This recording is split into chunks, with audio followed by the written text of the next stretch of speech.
მოგესალმებით ძვირფასო ტელემაყურებლებო, ეთერშია სალტე. დღეს ჩვენ ძალიან საინტერესო თემა გვექნება სასაუბროთ, ძალიან აქტუალური და ამ თემას ქვია სამართალი და სამართლიანობა და სტუმრად ვყავს ბატონი სოსობაჩიაშვილი, რომელიც არის იურიდიულ მეცნიერებათა დოქტორი და თვალსაჩინო სამართალცოდნე, მე ვიტყოდი და სამართლის ფილოსოფიისა და სახელმწიფოს და სამართლის საკითხების მცოდნე ნამდვილი, მას აქვს მრავალრიცხოვანი ლექციები ამ თემაზე წაკითხული, მისი ავტორობით გამოვიდა წიგნი ერი და სახელმწიფო, რომელსაც ძალიან დიდი რეზონანსი ჰქონდა და ძალიან საინტერესო წიგნია, რეკომენდაციას გიწევთ, რომ წაიკითხოთ აუცილებლად.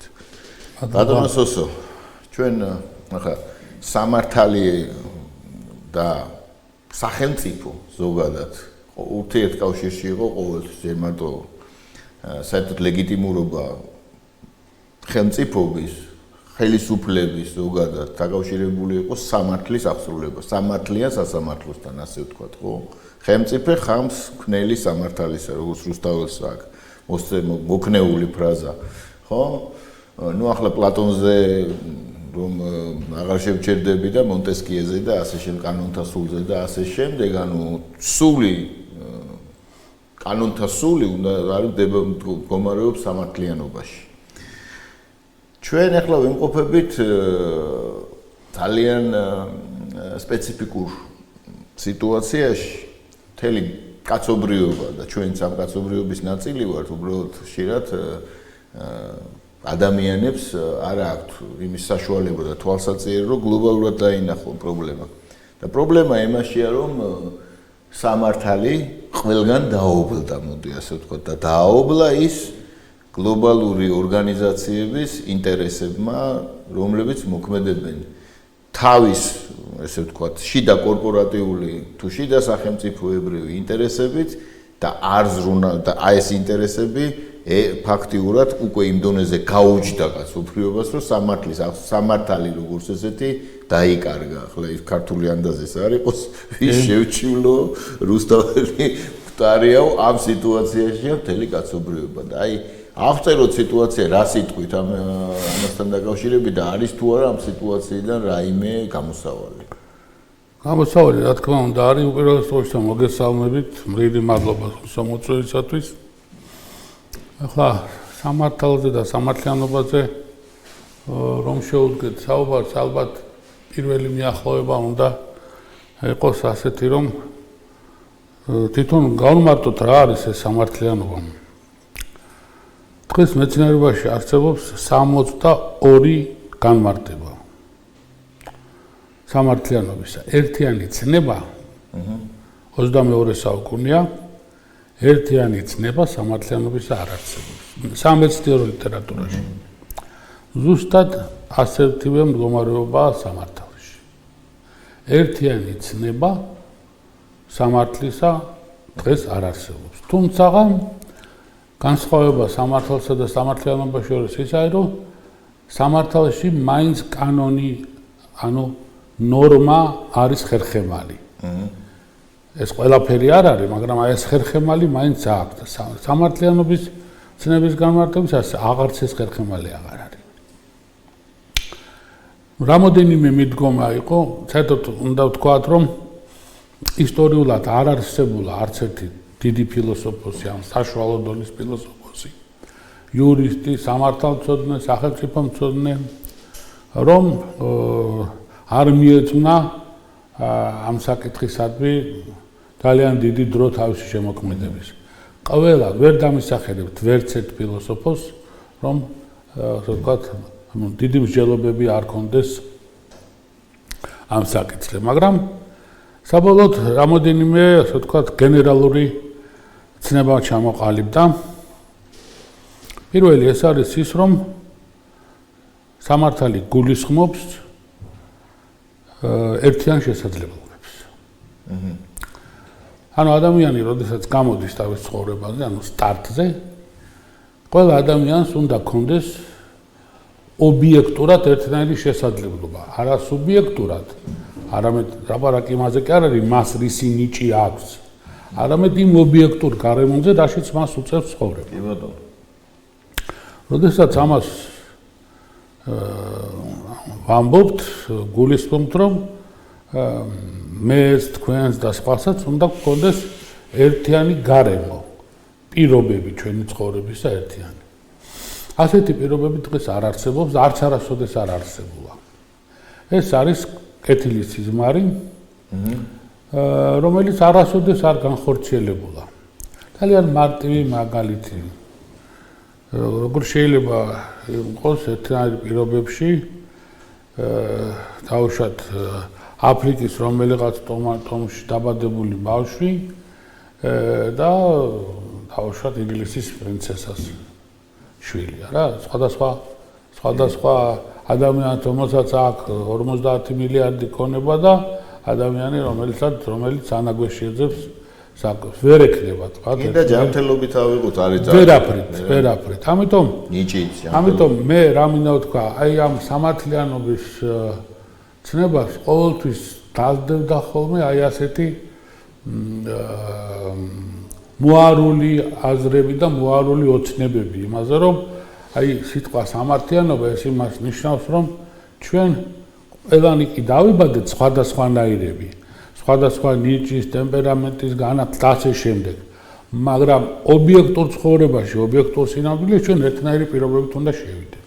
არ არის ეს ასე, არ ყოფილა ეს ასე და მომავალში იქნება თუ არა ესეც დიდი საკითხია. ანუ შიგან მათთა სამეფოს და თხა მგელი ერთად ძოვდეს, ანუ არ ხდება. არ ხდება. კი ბატონო. არ ხდება. ეხლა რო არ ხდება, ეს არის ძალიან ასე ვთქვათ მარტივი დასადგენი, იმიტომ რომ მთელი ისტორიული პროცესი, ცივილიზაციის ისტორიული პროცესი არის პროცესი ჩაგვრის. ერთი კასტისა მეორისადმი, ერთი ადამიანის მეორის, ერთი გვარის მეორე და ასე შემდეგ, რა. ძალიან ადვილი დასანახია ეს. როდესაც სამართალზეა ლაპარაკი, მე მოგახსენებთ, რომ სამართალს ხერხემალი აქვს. ეს არის ნორმა, ანუ კანონი. სამართალთან მიმართებაში სამართლიანობა არის ძალიან მარტივად, ასე ვთქვათ, ასახსნილი. რატომ? სამართალს აინტერესებს ფორმალური სამართლიანობა. არა ფაქტიური სამართლიანობა, არა სოციალური სამართლიანობა, არამედ ფორმალური სამართლიანობა. რას ნიშნავს ფორმალური სამართლიანობა? რომ ყველანი ერთი ვართ კანონის წინაშე. რომ ბრალდებულს უნდა ქონდეს დაცვის საშუალება. თუ მიმდინარეობს პროცესი, ბრალდებულს უნდა ქონდეს, ასე ვთქვათ, მისი მოსმენის და გაგების საშუალება.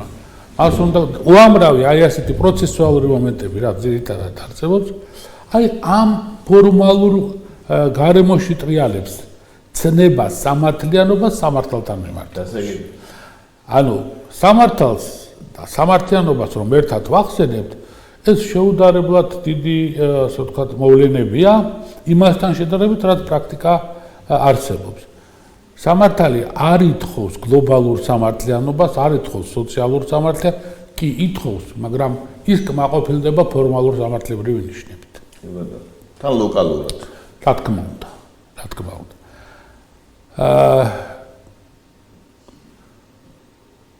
ძალიან ადვილი, ასე ვთქვათ, პარალელია გასავლები. აი ჩვენ ვამბობთ ხოლმე, რომ სამართალი უნდა იყოს სამართლიანი. აი თუ შეგიძლიათ დამისახელოთ, რომელი ეპოქის სამართალი იყო სამართლიანი.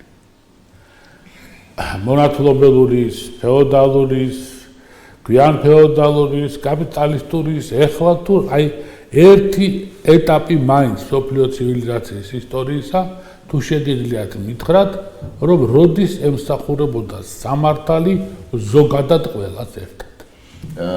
თუ ესე იგი განვიხილავთ იმ ვერსიას, რომელიც ვიცით ჩვენ კაცობრიობის ისტორიის შესახებ, გულისხმობ მეცნიერულ ვერსიას, ანუ იმ ვერსიას, რომელიც არსებობს და გვაქვს იმ წყაროებით, რომელიც ჩვენ შემოგჭა, ხო? ესეთი ეპოქა არ ყოფილა.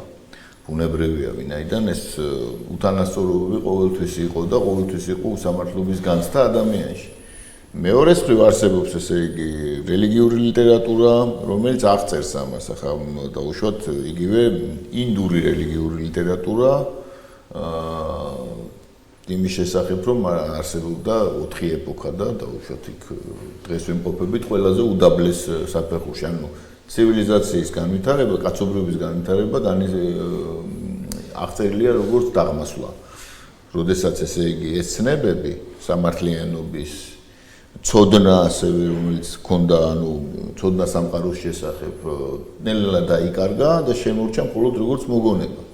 და ჩვენ ერთი ეგ ნამდვილად ასე, ანუ ჩვენ რაც ვიცით ისტორია იმაში ნამდვილად არ არის, ეგეთი არ ვხვდებით ამას, თუმცა არსებობს კუნძულები და ამაზეც ვისაუბროთ.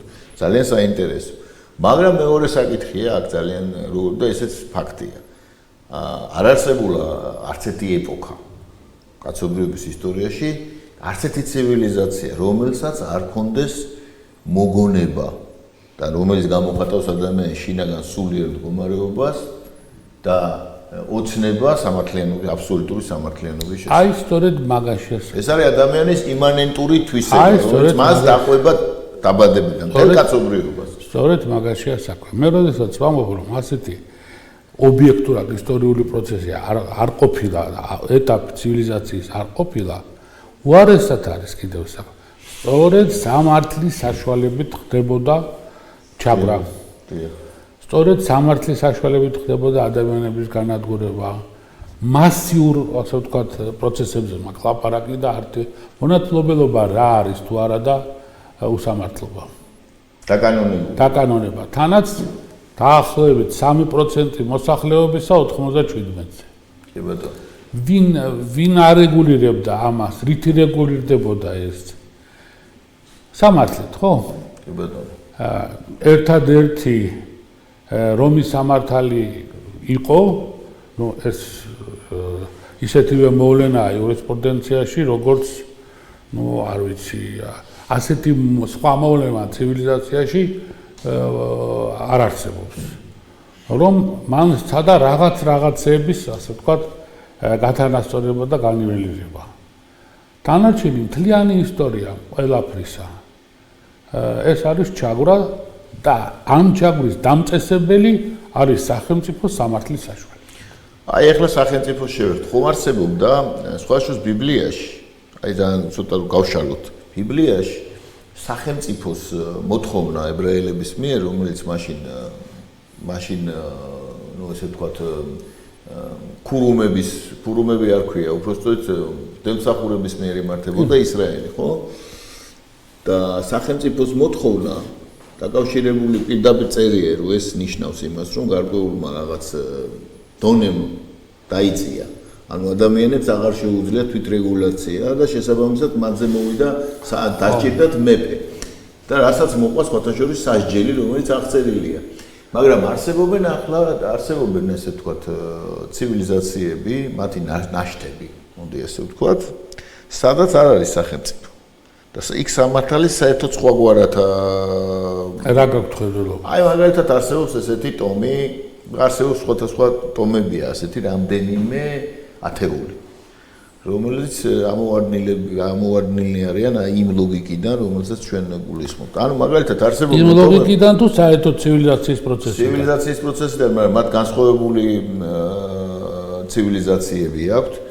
და არსებობენ ტომები, აღწერილი აქვს მეზილსაც აქვს აღწერილი და სხვა ეთნოლოგიებს. ასეთი ტომები ეხლაც არის. კი, აი მაგალითად მამას ეძახიან კოლუმბიის ჯუნგლებში ასეთი ტომი, ძალიან საინტერესო სხვათა შორის საოცარი. და როდესაც თეთრები შევიდნენ სამხრეთ ამერიკაში, ისინი გაემიჯნენ, იმიტომ რომ მიაჩნდათ, რომ ესენი იყვნენ მავნებელი უმცროსი ძმები, ანუ ესე იგი უზნეოდ მოქმედი შეუგნებელი უმცროს ახლაც უმცროს ძმებს ეძახიან.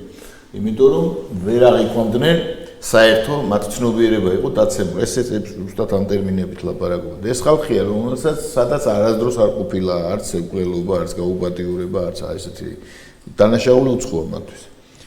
და ძალიან საინტერესო თვითონ ცოდნის გადაცემის სისტემა აქვს. ბავშვი რო იბადება, ეთყობა სპეციალური გასაიდუმლოებულია ყველაფერი. ბავშვი რო იბადება, მას დედასთან ერთად ეთყობა ის გარკვეული გვარია, როგორც ახლა ებრაელებში ლევიტელები იყვნენ, ხო?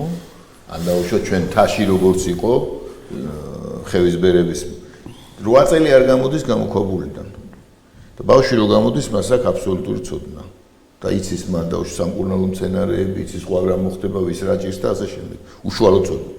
როდესაც და ეს ახლა ინფორმაცია კი არსებობდა, აღწერილი იყო ეთნოლოგებში და ამ ბოლოს იყო BBC-ს მიიწვიეს, არ გადიან კონტაქტზე და ნახე მე ჩემი თვალით მაგრამ ძალიან საინტერესოა. და მათ უთხრეს რომ თქვენო იმ დონეს მიაღწიეთო და იმ დონეზე შეაწუხეთო დედამიწა, იმიტომ ისინი განიხილავენ დედამიწას როგორც ცოცხალ ორგანიზმს და თვითონ ადამიანს როგორც ფუნქციონალურ ნაწილს ამ ორგანიზმის, რაც ლოგიკურია და ასეა, სინამდვილეში ჩვენ ვერ ვაცნობიერებთ. იმ დონეზე შეაწუხეთ დედამიწაო, რომ მალეო დადგებაო ბიფურკაციის წერტილი, რომ შემოუბრუნებლობის პერიოდიო და აჩვენეს ნიშნები. ეს გაოცებული BBC-ს კორესპონდენტები, ესე იგი, ამ კამერების ჩხაკუნით დადიოდნენ და ახლა იყურებოდნენ აკეთიკი და ეს საოცარი ადამიანები თეთრებში რაღაც გასულიერებულები ანუ ესეთები არის კიდე არის ტიბეტშია ესეთი ტომები, აფრიკაშიც არის, რომელთაც აქვს განსხვავებული ცოდნა. თუმცა მთელ კაცობრიობაში, სადაც ეს რომელიც იცნობს ისტორია, ძალადობა სამართლის გამოყენება უპირატესობის მოსაპოვებლად ეს არის დომინანტური, ასე ვთქვათ. უსო ბატონო, თქვენად ბრძანეთ ეს სრული სიმართლეა, მაგრამ სამართლის წარმოშობას აქვს თავისი წინაპირობა. კი ბატონო. სამართალი წარმოიშვა ერთი მხრივ რელიგიური მორალისა და მეორე მხრივ ადათების გადაკვეთის წერტილში. კი ბატონო. და წარმოიშვა სამართალი იმისათვის, რომ ერთ ფენა ადამიანებს, საზოგადოების რაღაც ნაწილს დაეცვა საკუთრება სხვისაგან. საკუთრების გაჩენამ და მისმა დაცვის აუცილებლობამ წარმოშვა სახელმწიფო. ეს სახელმწიფო. კი ბატონო. რადგან წარმოიშვა სახელმწიფო, ძალიან მარტივად რომ ვთქვათ, რა არის ეს? როდესაც მონადირეობიდან გადავიდა კაცობრიობა მიწათმოქმედებაზე, თუ მონადირეობის დროს ადამიანი რაღაცას მოკლავდა და ერთი ადამიანი თვითონვე ჭირდებოდა მას საკვებად ის, რასაც მოიპოვებდა, ან ორს ან სამს უზრუნველყოფდა, მიწათმოქმედების განვითარების დროს უკვე ერთი ადამიანის მუშაობით შეიძლება, ასე ვთქვათ, უზრუნველყო სხვა 100 კაცი. ანუ შრომის ნაყოფიერება გაიზარდა, დაგროვდა სიმდიდრე, ახლა გახდა საჭირო აი ამ ქონების დაცვა. ვინ უნდა დაიცვას? თოფიანმა კაცმა. აი თოფიანი კაცი არის არმია და პოლიცია. დღევანდელი. რას იცავს? იცავს ისევ იმას, რასაც იცავდა მაშინ, მაგრამ ამაში არ არის საქმე.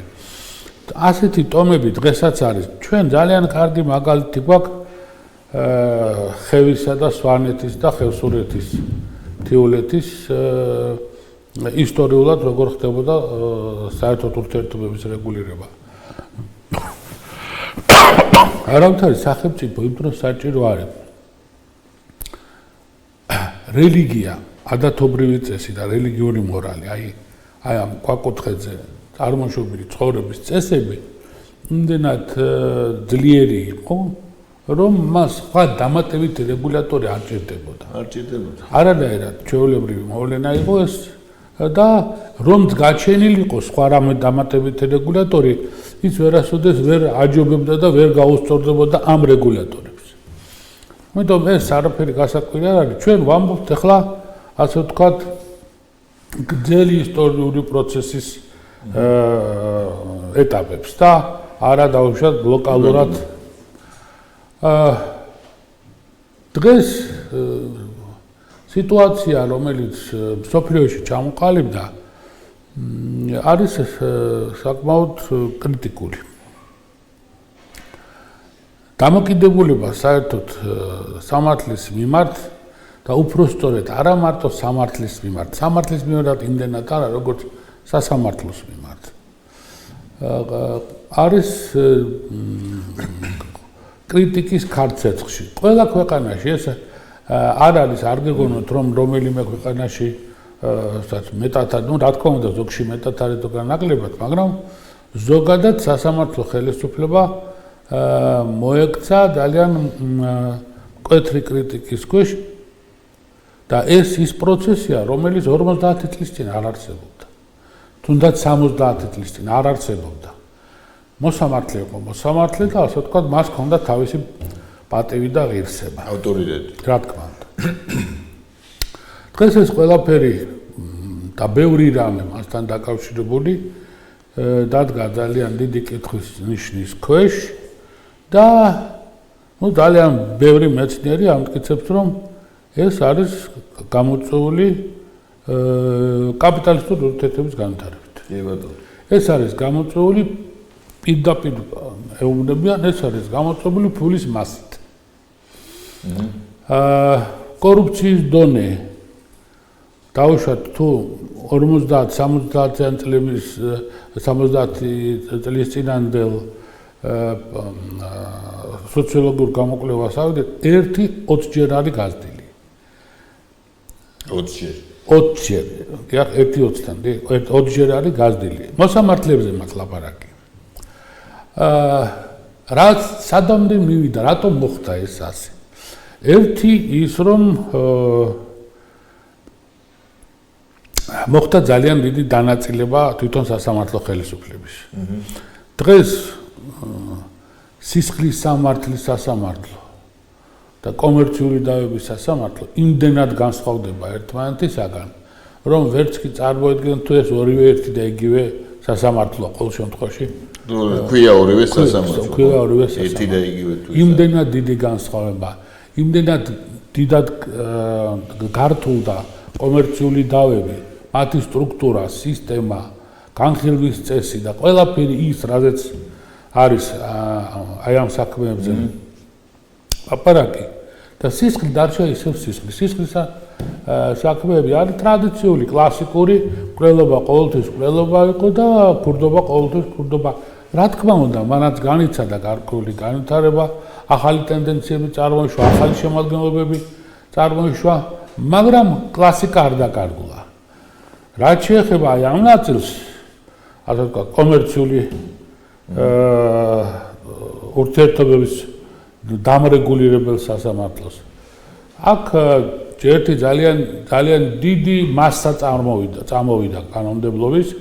აი მარტო ყველაფერს თავი გავანებოთ, მარტო სავაჭრო სფეროში, მხოლოდ სავაჭრო სფეროში ერთიანად რომ ავიღოთ დაახლოებით 15,000 ნორმატიული აქტია. 15,000 ეს მხოლოდ ვაჭრობაში. მშენებლობაში არის დაახლოებით მაგდენი. ისმით, ახლა აქ ძალიან ძნელია. თვითონ კომერციულ სასამართლოშიც კი სპეციალიზაცია ხდება უკვე. მაგალითად მოსამართლე, რომელიც იხილავს ვაჭრობის საქმეებს, იმან უნდა განიხილოს ის საქმეები. იმას მეტის არ შესაძლებლობა აქვს და ობიექტურად დროც არა აქვს, რომ მან სხვა რამე ისწავლოს კიდე. კი ბატონო. ამიტომ ძალიან დიდი, ასე ვთქვათ, ახალი სფეროები გაჩნდა. თანაც თვითონ სამართლის დარგები. არ არსებობდა ეკოლოგიური სამართალი, არ არსებობდა საფინანსო სამართალი იმ გაგებით, რა გაგებითაც ის დღეს არის. არ არსებობდა სახელშეკრულებო სამართალი იმ გაგებით, რა გაგებითაც ეს დღეს არის. არ არსებობდა გარემოს დაცვის სამართალი, ეკოლოგია სხვა არის, გარემოს დაცვა კიდევ სხვა არის. სამედიცინო სამართალი არ არსებობდა, სამშენებლო სამართალი არ არსებობდა. საინფორმატიკო ინფორმაციული ტექნოლოგიების სამართალი არ არსებობდა და უამრავი სხვა, აი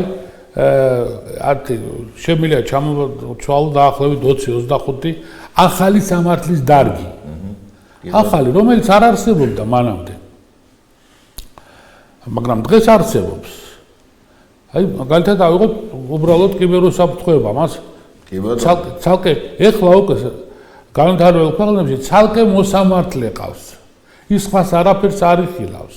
ინტელექტუალური საკუთრების ინტელექტუალურ მით უმეტეს ინტელექტუალური საკუთრება. აი, როგორი, ასე ვთქვათ, ფართე გახდა ყველაფერი. კი ბატონო.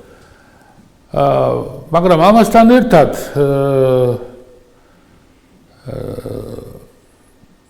ძალიან გახშირდა კორუფცია. რა კავშირშია ახლა ესენი ერთმანეთთან?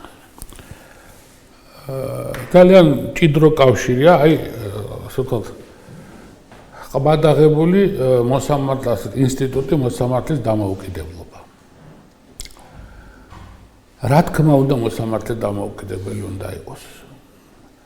რა თქმა უნდა ის არც თავისი ცხოვრების წესით, არც ეკონომიურად, არც არანაირად ის არ უნდა იყოს რომელიმე თანამდებობის პირზე დამოკიდებული. მაგრამ ამ დამოუკიდებლობასაც აქვს, როგორც ყველაფერს მასაც აქვს საზღვარი. რა თქმა უნდა. აი ძალიან კარგი მაგალითია მუდმივად არჩევითობა მოსამართლის. ეს წესი დაახლოებით 200 წელი არსებობს ისტორიულად. მაგრამ გამოიყენებოდა რა შემთხვევაში? ნებისმიერი მოსამართლე, რომელიც მუდმივად ირჩეოდა, თავიდან გადიოდა გარკვეულ დონეებს, მაგალითად ეტაპებს. მაგალითად პირველად ირჩევდნენ მას 7 წლით და შემდეგ ირჩევდნენ მეორე ეტაპზე 5 ან 7 წლით, სხვადასხვა ქვეყანაში სხვადასხვანაირად. აი დაახლოებით 14-15 წლის მოსამართლეობის შემდეგ ჯამდებოდა მისი გავლილი გზა პროფესიონალების მიმართ და ისინი იძლეოდნენ ვერდიქტს, შეიძლება თუ არა ეს ადამიანი, ეს მოსამართლე არჩეული იქნას სიცოცხლის ბოლომდე, მუდმივად. სიცოცხლის ბოლომდე არ არის სწორი გამოთქმა, მუდმივად. და რა აძლევდა ამის საშუალებას? აძლევდა მისი ისტორია. რამდენი საქმეებია განხილული, როგორ არის ეს საქმეები განხილული? იყო თუ არა ეჭვიც კი იმის კორუმპირებულობაში. და საერთოდ რა ავტორიტეტის ადამიანია ეს? მორალური თვალსაზრისით. როგორ რით სარგებლობს? რით სარგებლობს, დიახ. რა რენომე აქვს მას საზოგადოებაში? უნდა გითხრათ, რომ მე ხშირად ყოფილვარ ისეთ საზოგადოებაში, სადაც იყვნენ ელჩები, ყოფილი პრემიერები და ასე შემდეგ. და იყო მაგალითად მუდმივ არჩეული მოსამართლე. მართალია 80 წლის იყო შეიძლება ზოგი და უკვე მოსამართლედ არ მუშაობდა ჯანმრთელობის გამო. მაგრამ სახელი მას ბოლომდე რჩება, ისევე როგორც ელჩი. აი როდესაც ამბობდნენ მოსამართლე, მისადმი დამოკიდებულება უფრო მეტი იყო, ვიდრე იტყოდნენ ელჩს. აშკარად ჩანდა საზოგადოებაში ეს. მე ძალიან ხშირად ყოფილვარ ამის მოწმე იტალიაში, ამერიკაში, გერმანიაში, ინგლისში. ძალიან ხშირად იყო ეს.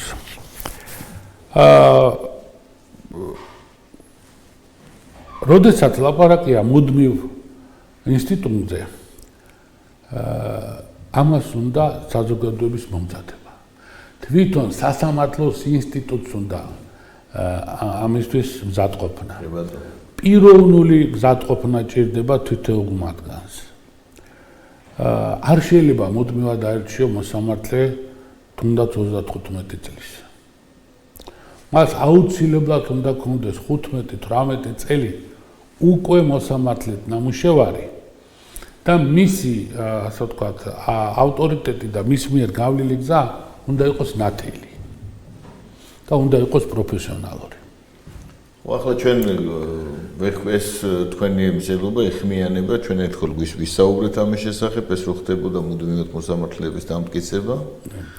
ამ თემას ეხმიანებას ხადია რა. ეხლა რა მოხდა? მარტო საქართველოს არ აწუხებს ესა. რა მოხდა? აი ჩვენ ავიღეთ მოწინავე რაღაცა, ასე ვთქვათ, ნორმა, რომ თლიანად რომ დამოუკიდებელი იყოს მოსამართლე, ის უნდა მუდმივად იყოს არჩეული და ასე ვთქვათ, არავითარი სხვა არავითარი, ასე ვთქვათ, კონტროლი მოსამართლეს სამართლიანობას არ აქვს. მოსამართლე არ არის ვალდებული და რიგ შემთხვევაში აკრძალულიც აქვს ინტერპრეტაცია გაუკეთოს თავის საქმეს, თავის გადაწყვეტილებას. და ვერავინ ვერ მოსთხოვს მას აი ამას რომ მან ახსნას თუ რატო გამოიტანა ეს გადაწყვეტილება. საზღვარგარეთ არის ძალიან ხშირად შემთხვევები, როდესაც მოსამართლეები ჩვეულებრივად გამოდიან პრესაში, ტელევიზიაში, მასმედიაში და ყვებიან ამას. აი მე ამიტომ გამოვიტანა ეს გადაწყვეტილება. დავეყრდენი ამას და ასე შემდეგ. და ასე ვთქვათ, არგუმენტებს ამბობენ საზოგადოების წინაშე. ეს მათ რენომეზეა, ასე ვთქვათ, მოქმედებს და მათ იციან ეს. მაგრამ როდესაც საზოგადოება საერთოდ ამისთვის მზად არ არის. როდესაც ეს ინსტიტუტი 300 წელია არსებობს, აი მუდმივად არჩევნილი მოსამართლეც აი 300 წლის ისტორიაზეა გაზრდილი. კი ბატონო. ხო გესმით რას ვიძახი? მიხსიერება აქ ინსტიტუტი. რა თქმა უნდა. აი ახლა ჩვენ გავართ სულ 30 წლის სახელმწიფო ვართ. აი ვირჩევთ ახლა მუდმივად მოსამართლეს. ეს დაახლოებით რა არის, იცით?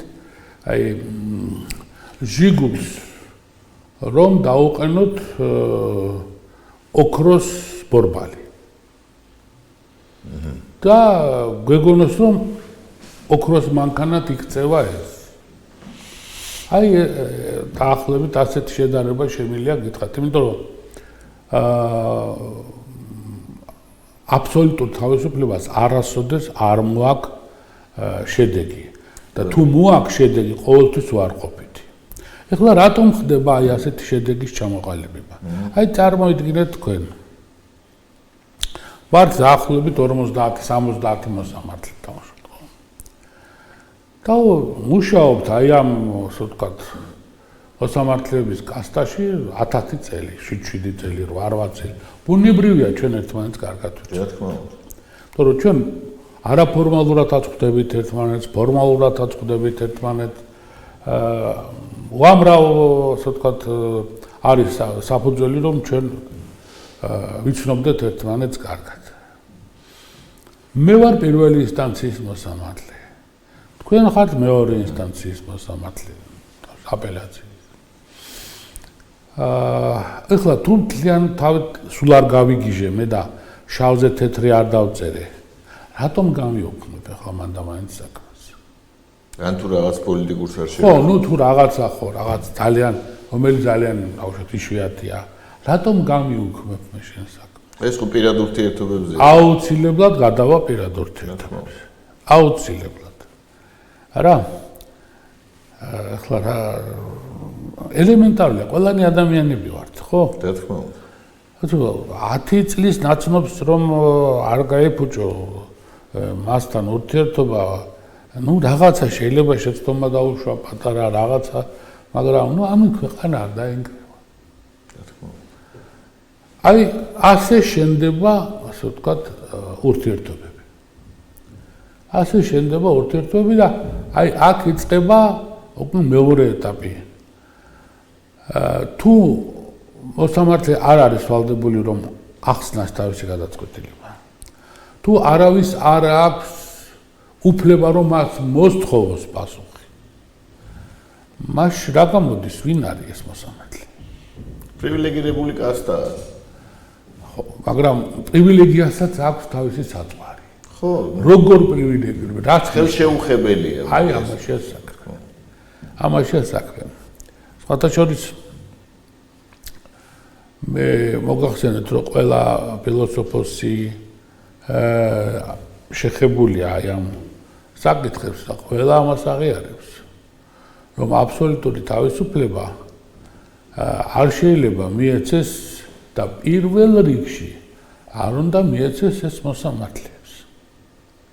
პირველ რიგში. რატომ? იმიტომ რომ ყველაფერი ადამიანის სიცოცხლე ამაზე დამოკიდებული. და ის თუ გამოიტანს არასწორ გადაწყვეტილებას, ამას საზოგადოება პატარა ნაწილი გაიგებს.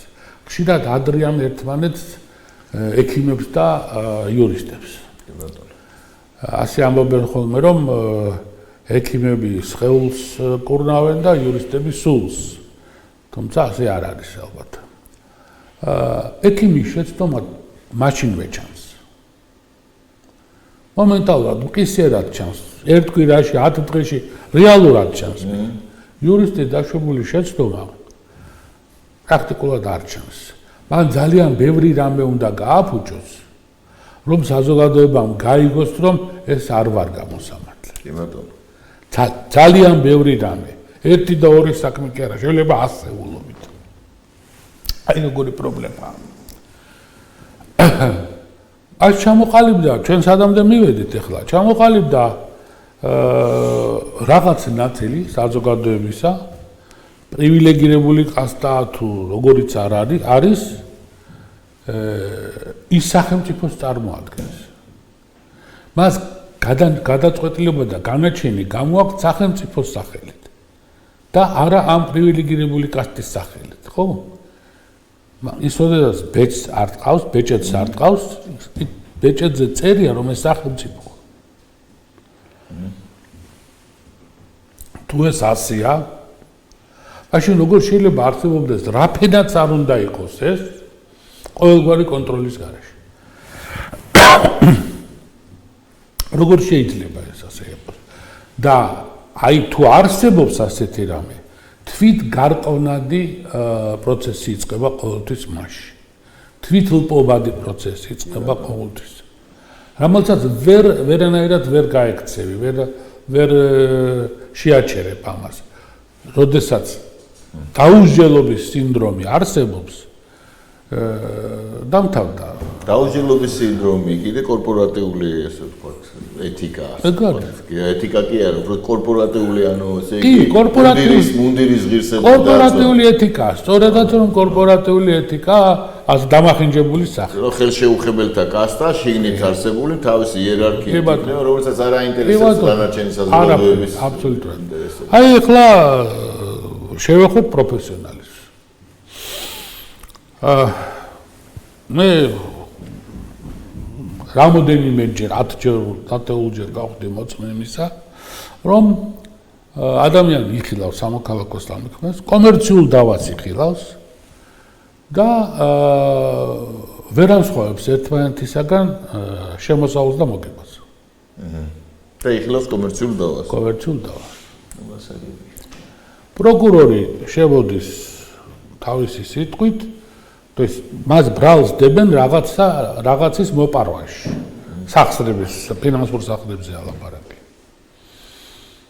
ესეც მიყვება ამ ასე ვთქვათ აზრს. რომ აი მას შემოსავალი ქონდა დაუშვათ 500,000. მაგრამ მოგება რა ქონდა, აქედან ვერ იგებს ეს რა არისო. ეს შემოსავალი ხო ამდენი იყო. გასავალე იკითხოს მაინც. ხო, გასავალი რა აქვს, იმას არ კითხულობს. მგეთ? რატომ არ კითხულობს? არ იცის რომ უნდა იკითხოს. აი მაგაში ეს. ამაშია საქმე. რატომ არ იცის?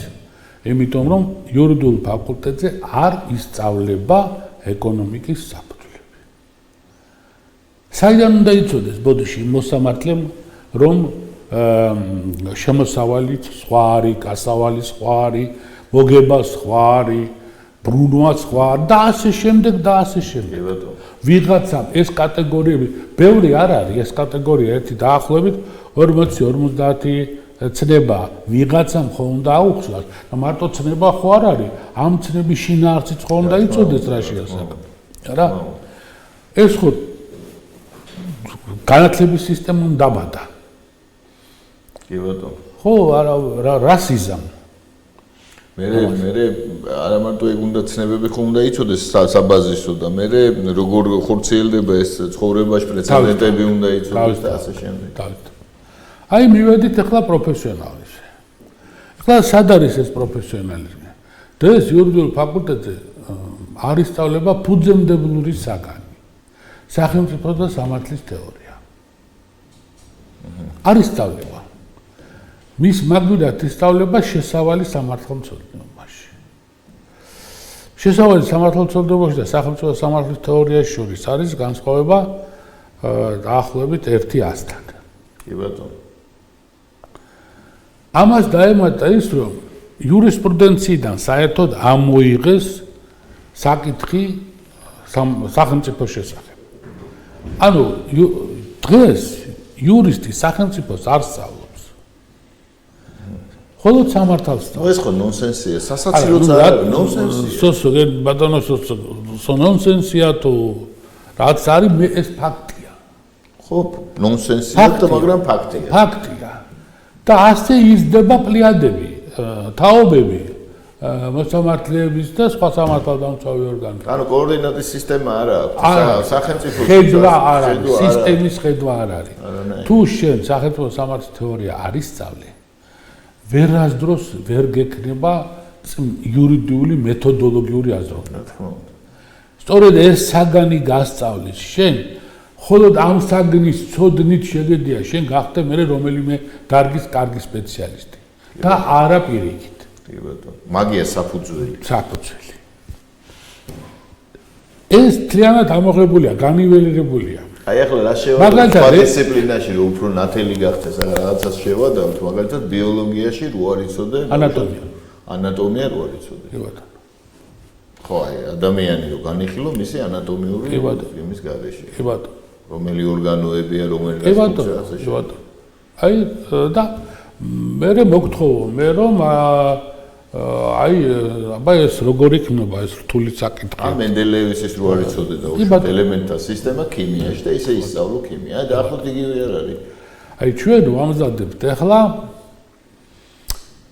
აი საინჟინრო დარგი რომ ავიღოთ, ჩვენ ვამზადებთ მშენებლებს მაგალითად არა ინჟინერს, არამედ რა ქვია იმას რუსულად რო ქვია, ეს რა ქვია? სამუშაოთა ზედამხედველი. პრარაბი. სამუშაოთა ზედამხედველი. პრარაბი.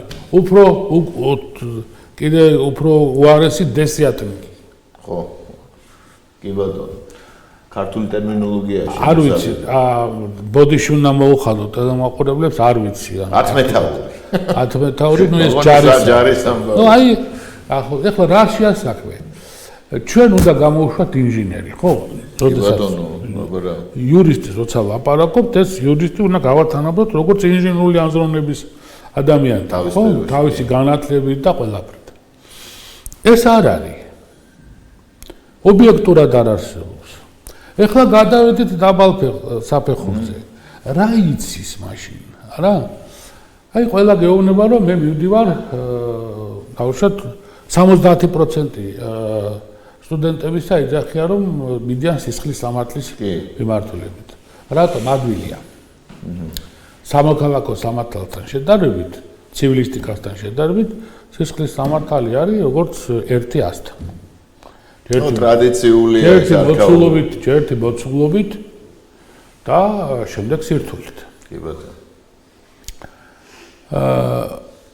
რომ წახვედი აი ამ დარგით აი თვითონ მაგალითად კითხვა სამართალი რა არის, ნორმა რა არის, სახელმწიფოს მექანიზმი რა არის, ფუნქციონალური სისტემა რა არის, არც ასეთ კითხვებზე პასუხს ვერ იძლევია. ეს არის ელემენტარული ამაშია. მე ამაზე მონოგრაფიაც გამოვუში იურიდიულ სამართლის სწავლების შესახებ, მაგრამ არ იცვლება ვითარება. აი სილაბუსი რომ აიღოთ, სილაბუსი შესავალი სამართლის ცოდნობაში.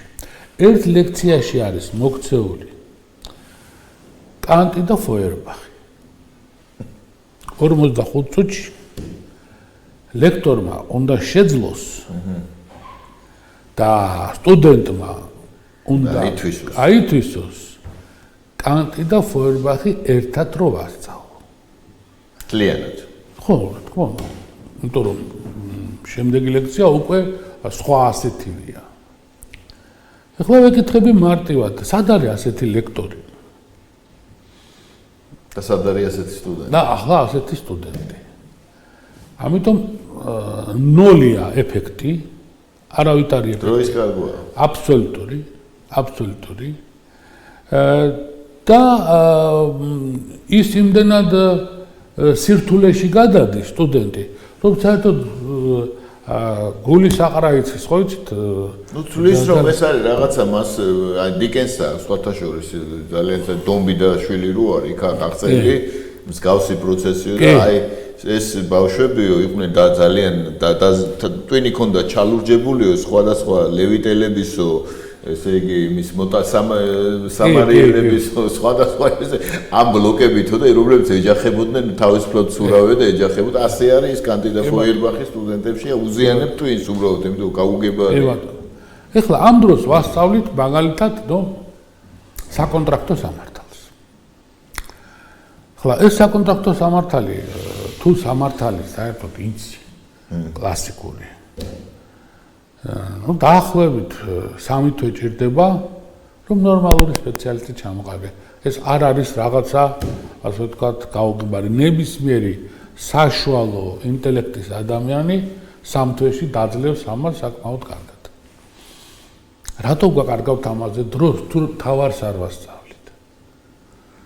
აი თუ თავარს არ ვასწავლით დროს აი მე კიდე პრობლემა დროის კარგვის ამას მოაქვს პროფესიონალი პროფესიული პრობლემები როდესაც მოსამართლე ხედავს კანონს და ვერ ხედავს სისტემას ვერ ხედავს ადამიანს ეს უკვე ძალიან ცუდია ძალიან ძიმე შედეგები მომტანი ძალიან ეხლა მე კიდევ ერთხელ ვამბობ რომ მე არ ვლაპარაკობ ეხლა მარტო სასამართლოს და საქართველოს თქვენ რო ნახოთ ეხლა მაგალითად რა ხდება უკრაინაში რუსეთში სასონყეთში გლობალურად ჩვენი სასამართლო იმათთან შედარებით კიდევ ღმერთმახნა კარგად არის მაგრამ ეხლა მსოფლიოში ნახეთ რა აი გადავიდეთ ძალიან საინტერესოა რატომ არის ჩავერთვები მეც ესე იგი რატომ არის საინტერესო ხარ ჩვენ ყველა თითქოს ადამიანებს გვახასიათებს ესე წეცნობიერების გვირავები ანუ ჩვენივე მithვათ გარშემორტყმული ჩვენი გარემოთი და გონია რომ ჩვენთან ხდება ეს და ხშირია ეს ინფანტილური მოწოდებები რომ აი ვიღაცამ ჩვენ სამართალი გვაპოვნინოს სადღაც და აერთვალისწინებენ იმ მდგომარეობას რომელიც ზოგადად კაცობრიობაში შეიქმნა არა მთლიანად მთელი სტრუქტურები რომელიც სამართლიან ვითომ მთელ კაცობრიობის სამართლიანობას უნდა ესე დარაჯობდნენ გადაქცეული არიან ცნობილი კაპიტალისტური ურთიერთობა ანუ კორპორატოკრატიის პირდაპირ შეგვეთებს აკეთებს აი ძალიან ასე ვთქვათ თეორეტიზირებაში რო არ გადავიდეთ კონკრეტული მაგალითები აი თქვენ მაგალითად გახსოვთ მაგალითად ბრეივიკი კი როგორ არა ნორვეგიელი 145 ბავშვი იმსხერდა მათ შორის ქართველი იყო ქართველი ქუთაისიდან იყო შეწყალი გაასამართლეს ეს კაცი და მიუსაჯეს 22 წელი ამავე დროს შეერთებულ შტატებში სკოლის მასწავლებელმა 29 წლის ქალბატონმა ორ მოსწავლესთან 18 წლის აყრდა 2 თუ 3 თვე ბიჭებთან ჰქონდა კავშირი გაასამართლეს იმასაც მისცეს 22 წელი მარტივი კითხვა დგება ხო 155 კაცი მოკლა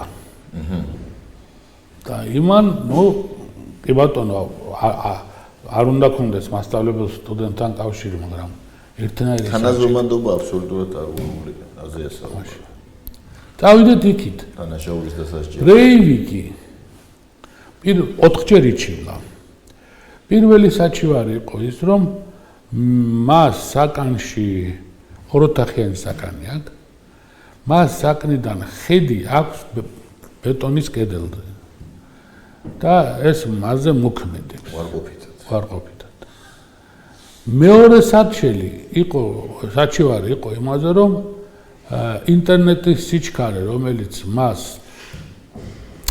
საკნში აქვს არ არის საკმარისი რომ მისი ასე ვთქვათ ინტელექტუალური თხოვნილებები დააკმაყოფილოს ორივე საჩივარი დააკმაყოფილდა რაღაცა ყავაზეც იყო რაღაც ეხლა ხო ეხლა ითხოვა რომ ხსნადი ყავა აქვს რომ მე აპარატის ყავა მომწონს და ჩემებებიო.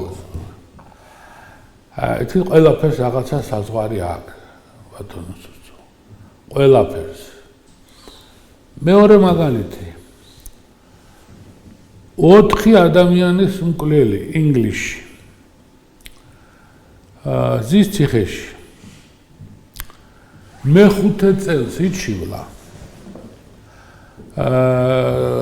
რომ ის საკანი სადაც ის იჯდა 4 ადამიანთან ერთად 0.8 კვადრატული მეტრით ნაკლები იყო, ვიდრე მათ ნორმით ეკუთვნოდა. განიხილეს ეს საქმე.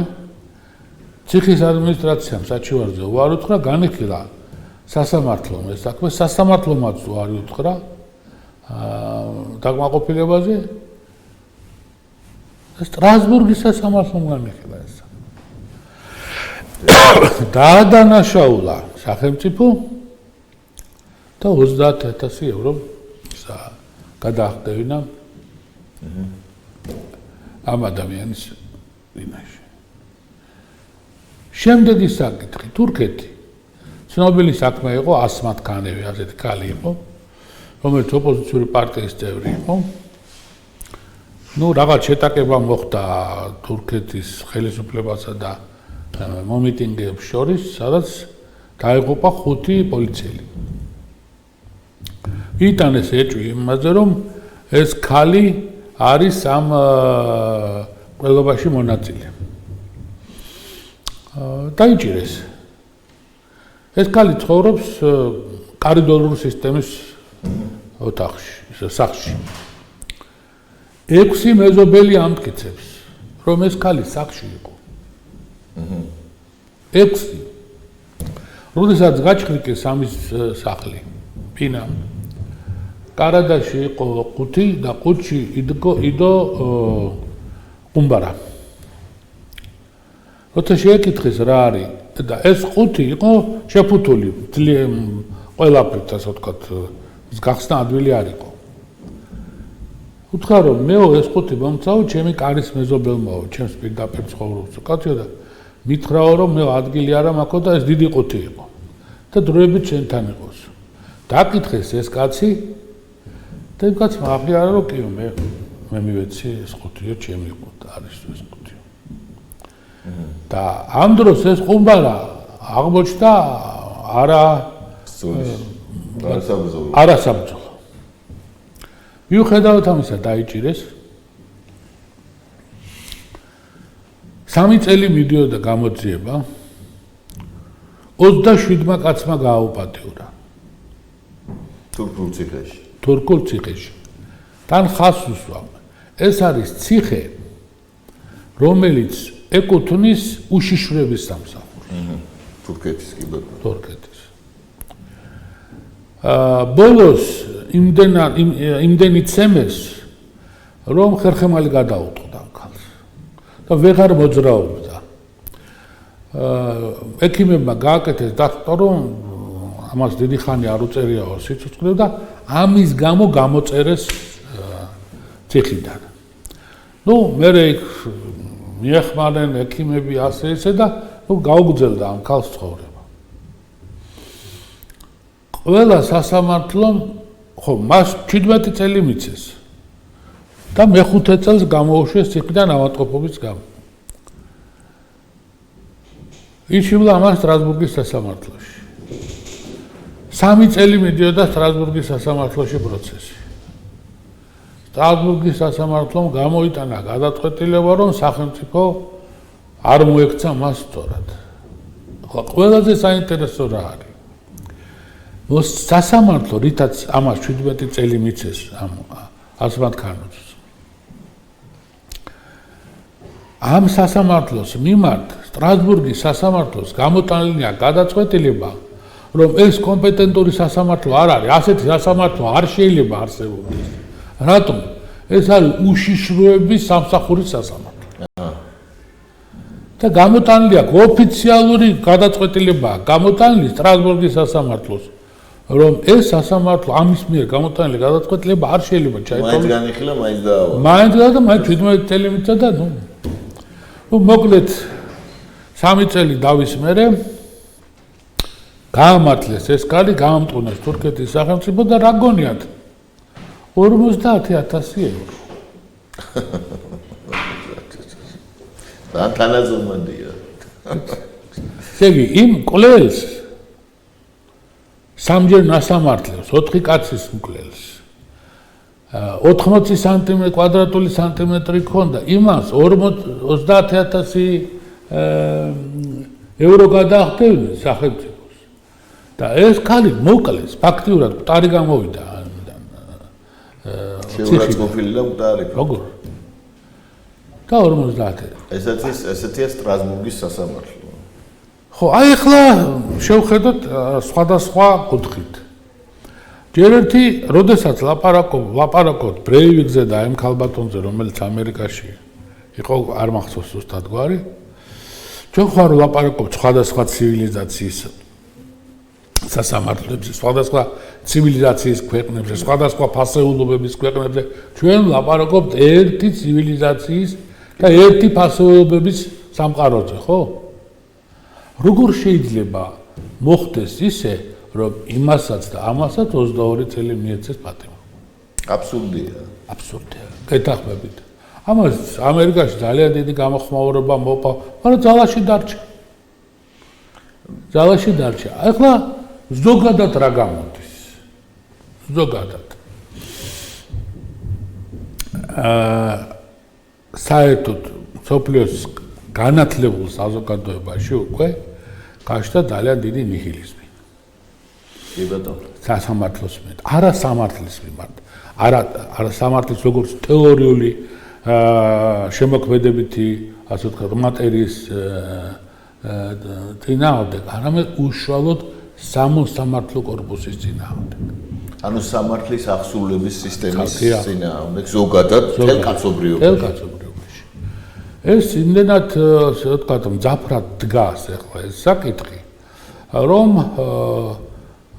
აღარც იციან ახლა რა უშველონ იმიტომ რომ უკანმობრუნება ძნელია თუ კიდევ ერთხელ ამბობ თუ არანაირი კონტროლი მოსამართლეს არ აქვს არანაირი საერთოდ არანაირი კონტროლი არ აქვს ერთადერთი მისი მაკონტროლებელი არის უმაღლეს სასამართლოს გადაწყვეტილება ან პირველ ინსტანციაში თუ სააპელაციო მელამ თავის კუდი მოწმეთ მოიყვანაო როგორც ქაბძენი ქართველი ხალხი ამაზე თუ გაიარა უმაღლეს სასამართლოც დამთავრებულია აი ამ მაგიდაზე რომ დაწეროს რომ თეთრიაო იქნება თეთრი აი პრობლემათა ჯგუფი ბევრი გამისგან იწყება პროფესიონალიზმით და გადადის შემდეგ ზოგად სამართლებრივ პოლიტიკაში.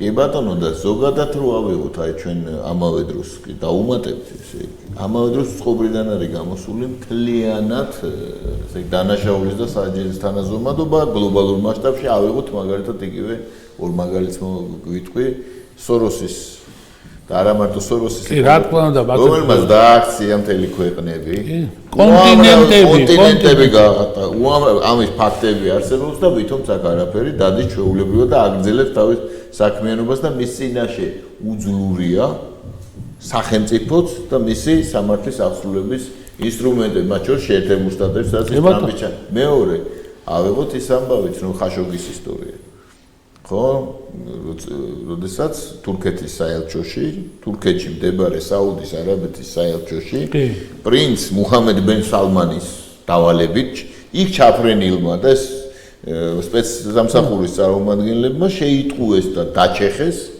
ანუ მოკლეს დაახჩვეს და შემდეგ დაჩეხეს და მისი ნაწილები ესე გაფანდეს სტამბულში და ეს ყველაფერი დამტკიცდა ხმები ხმა იყო ჩაწერილი და ასე შენ თურქული სპეცსამსახურები უსმენ და პატრიცემული მუჰამედ ბენ სალმანი ჩვეულებრივად ესე იგი აგრძელებს თავის საქმიანობას არაფერს არ ვლაპარაკობ კიდეს ანუ აი ეს არის გლობალური პრობლემა და ამ პრობლემას ჯერჯერობით გადაწყვეტის გზები არ უჩანს ნამდვილად არ უჩანს. არ უჩანს. სამწუხაროდ და მაგრამ მე ჩვენ კიდევ გავაგრძელოთ სამწუხაროდ ჩვენი გადაცემის დრო, ესე ვთქვათ, დამთავრდა და გავაგრძელოთ რა შეიძლება იყოს დაუშვათ აი ამ მდგომარეობის ტრანსფორმაცია.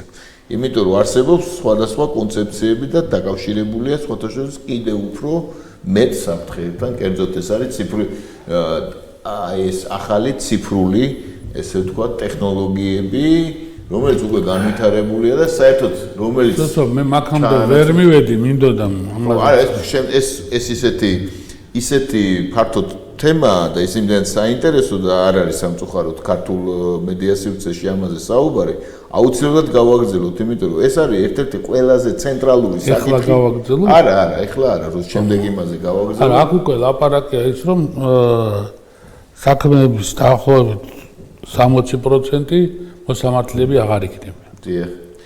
და კომერციულ დავებში განსაკუთრებით. და რა მოყვება ამას და რა ამის მოდელირება გავაკეთოთ და ეს ძალიან საინტერესო თემაა მგონი რა. და ჯერ არ განხილულა ქართულ მედია სივრცეში. ბევრი რაღაცაზე კი ვილაპარაკეთ, მაგრამ გამოვიდა საინტერესო. მე მგონი საინტერესო გამოვიდა და კარგად გზანდებოდეთ ძვირფასო ტელემაყურებლები.